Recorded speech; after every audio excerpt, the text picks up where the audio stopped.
It is far from the U.S.'s first rodeo grappling with a possible government shutdown. Seems like almost every year for the past few years.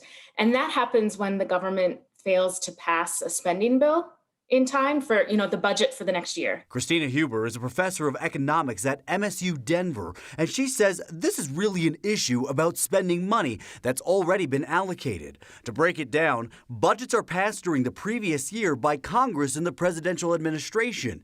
They decide which federal programs to spend money on and how much. Then, finally, they send it to the Treasury Department to actually write the checks. And the Treasury Department is now saying, you allocated more money than we had to spend, and we already have X amount of debt that we had taken out before. Now we need to take out some more debt to keep writing those checks that you asked us to write. But as of this month, Treasury Secretary Janet Yellen says they no longer have the money to do so. And by October 18th, there won't be anything more she can do to help unless more money is borrowed. What does that mean for my personal wallet?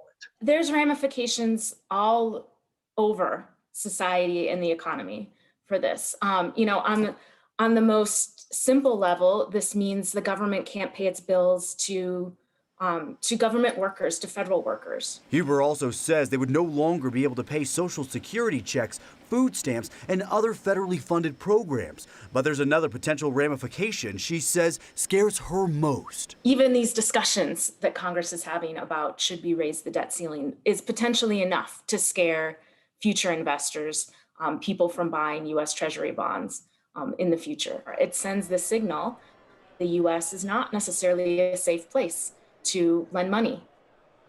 Huber says the U.S. has had these debt ceilings now for more than 100 years. Now, it's only recently, though, that this has turned into a political and partisan issue, and that really shouldn't be the case because, again, this money was already approved and allocated by Congress. Now, this is the Treasury Department just asking them to allow for them to borrow that money so they can finish doing their jobs as well, Natasha. Yeah, a lot of work needs to be done. Jordan, thank you.